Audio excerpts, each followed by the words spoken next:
Hey everyone, welcome back to my channel, and I'm so glad you're here. This space is all about real talk, self awareness, and building healthier relationships with others and with yourself. Whether you're here to learn, grow, or just feel a little less alone, you're in the right place.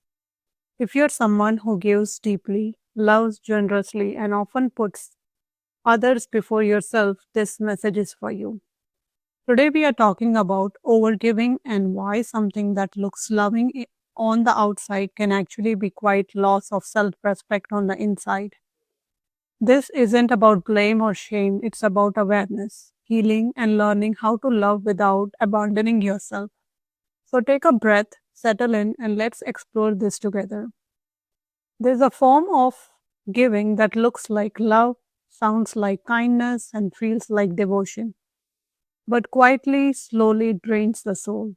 Overgiving is often praised, especially in spiritual spaces, because it looks selfless, generous, even noble. But the truth is, when you give beyond your capacity, your truth, or your boundaries, you're not participating in love. You're practicing self abandonment, and no matter how beautiful it looks on the outside, love that costs you or your self respect is not sustainable. Many of us learned early that being needed was safer than being authentic. That love was earned by being helpful, agreeable, available, or emotionally strong for others. So we learn to override our exhaustion, silence our needs, and ignore the quiet voice inside that says, "This is too much." Overgiving isn't a character flaw, it is a survival strategy. It's what you do when you believe your worth is measured by how much you sacrifice. But here's the hard truth: when you give from emptiness, you teach people how to treat you. Not because they are bad, but because energy communicates louder than words.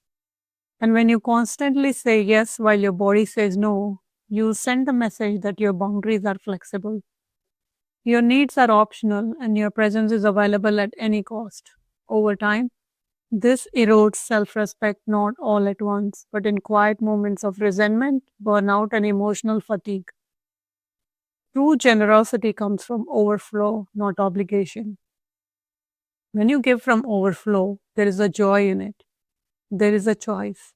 There is a space to breathe.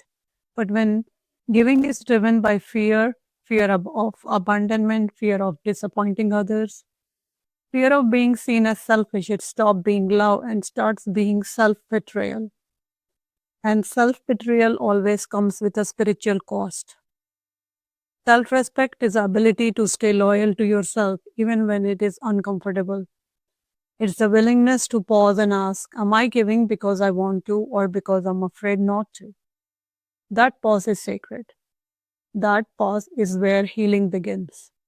Because love that requires you to disappear, it's not love, it's conditioning. Spiritually speaking, you're not meant to be limitless resource. You're meant to be a conscious one. Boundaries are not walls, they are containers that protect your energy so your love can remain pure instead of resentful. So, when you honor your limits, you're not withholding love, you're refining it. One of the biggest misconceptions is that stopping overgiving makes you cold, distant, or less spiritual. In reality, it makes you more honest, more embodied, more aligned. You stop giving to be liked and start giving because it's true, and the kind of love may be quieter, but it's far more powerful. Here's what self respect sounds like: I care, but I also care about myself. Here's what self respect feels like: peace instead of obligation. And here's what self respect creates: relationships that meet you in wholeness, not only survive when you overextend.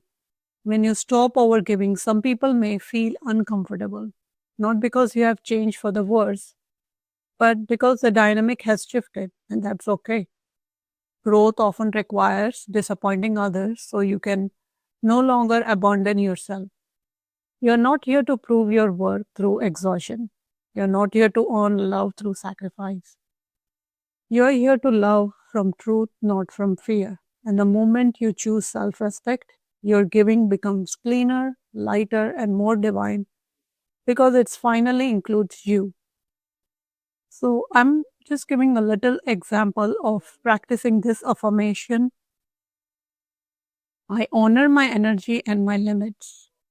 I give my wholeness not from fear. My self respect deepens the way I love. You can write this affirmation or practice these affirmations by saying loudly or in your mind multiple times a day, and you'll see a little change in your life. So, as you move forward from this, remember that love does not require self sacrifice, it requires self presence. You are allowed to give without emptying yourself, to care without overextending, and to choose yourself without guilt. Every time you honor your limits, you're not withdrawing love, you're anchoring it in truth. Let this be your reminder that self respect is not something you take away from others, it's something you finally give back to yourself. Thank you for being here and choosing a more honest, aligned way of living. If you like this video, please share, like, and subscribe to this channel. Thank you.